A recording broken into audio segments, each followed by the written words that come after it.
I did. I just remembered I had a question for you, Bryce, because obviously, was he playing in the the French league? I think so. Do Yep. you think Yeah. an element of sort of his, you highlighted there how he sort of often, instead of going left or taking the contact going left, he'd elect to like fade away with jumpers, or he'd take some really tough shots at times. Do you think some of that's just being the guy on, I guess, I don't know what tier you would put it, but it's not like the Euro League or at that standard. Do you think some of that's just him being the guy, and maybe when he gets to the NBA with better talent around him, the passing and that could come? Or what's your thoughts on that sort of thing?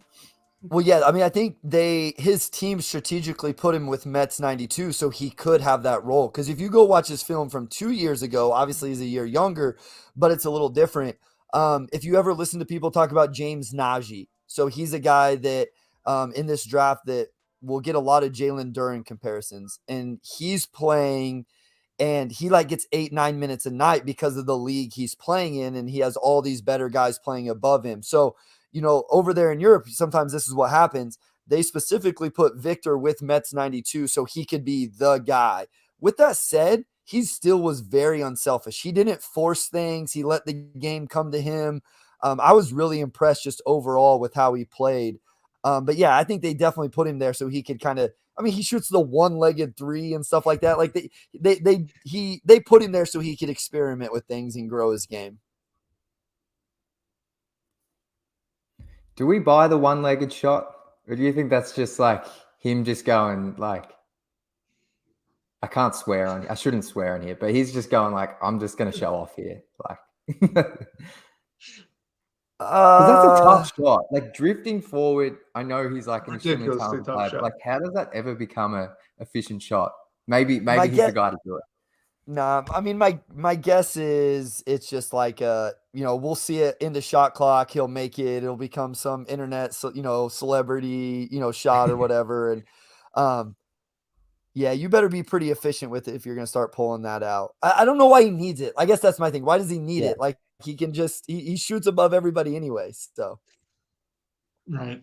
Well, I think Harden started that whole thing too a few years ago, and I think we've only seen him do it even once or twice. And like he is not shy about trying ridiculous shots, James Harden. So I don't know. I think it's probably just showing off, Jack.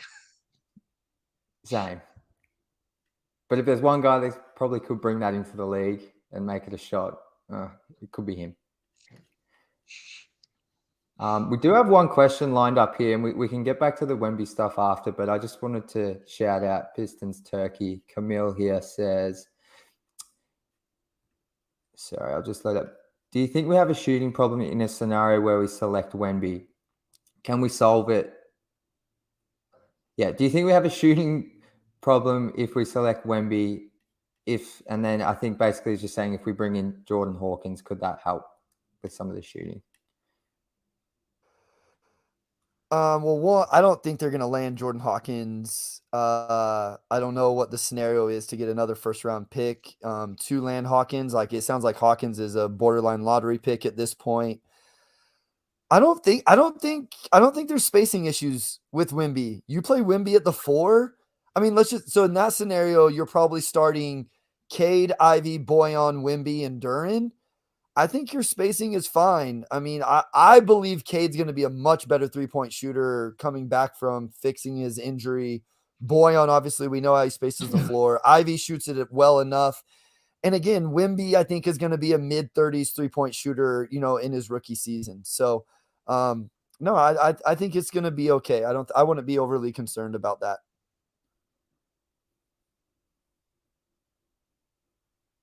I think you're on mute, Wes. There you go. There was my rookie moment. No, so I was just saying, I think I agree with it not really being an issue. I mean, you look at Stewart, who played a lot of minutes at the 4, right? I know early on it was really high, but he kind of did crater off there at the end. And I still didn't think largely that spacing was too big of a problem as long as a good wing shooter was out there with him. So, I mean, yeah, you play Wemby at the 4, just being over 30% and then having decent guard and wing shooters is more than enough to have decent spacing.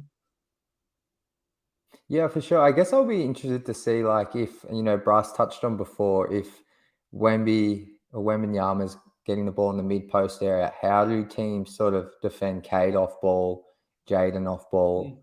We know Boyan will be defended closely. That'll be the thing for me, because I know Jaden, I think he ended up the second half of the year shooting 36% on threes. I'm sure that was probably a touch higher on catch and shoot looks, but for me, it'll just be like, as well, like, I'm sure they can make the shots. Like, I believe in Cade shot as well, but how do defenses sort of set up against those five? But I think the spacing, with the percentages and stuff, I think that should be fine. That's just something I'll be interested to look at. I'm pretty sure Jaden's catch and shoot numbers were really good too. Like specifically his unguarded catch and shoot 3-point numbers were good.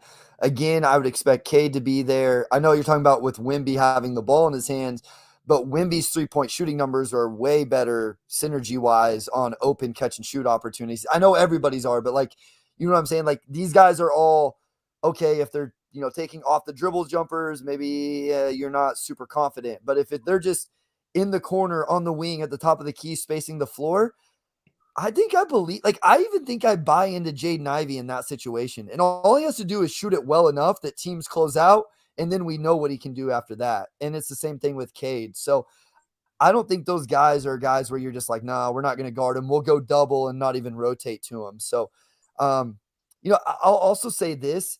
Even whenever we saw the two big lineup with like Bagley and Duran or Bagley and Wiseman, whoever it was, what it really forced guys to do was they weren't able to get all the way to the rim.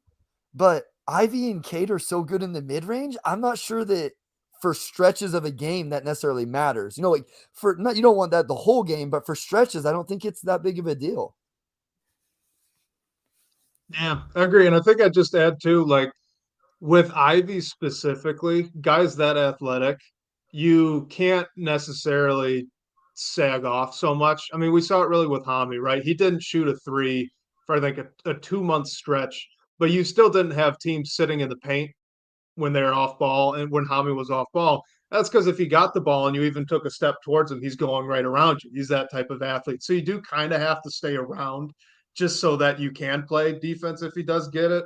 And Ivy's kind of on a similar level. So even like if his percentage were to really fall off in year two and he's in the upper 20s, like generally speaking, it's not like you'd be playing Ben Simmons defense on Jaden Ivey.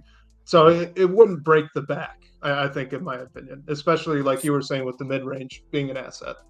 So real quick, this year with the Pistons, he shot 47% on unguarded catch and shoot, and it was like 25% unguarded. So, I mean, again, you'd want it a little better, but you can't leave him wide open.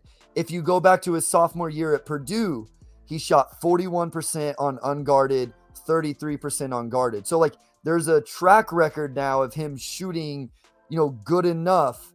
Like, if you're over 40%, even on unguarded catch and shoot, that's not something teams are going to want to give up, and he was close to 50% in his rookie season. He's a tireless worker. Like, I anticipate that will continue to roll. So I think Ivy's going to be good enough. Again, I believe in it with Cade as well.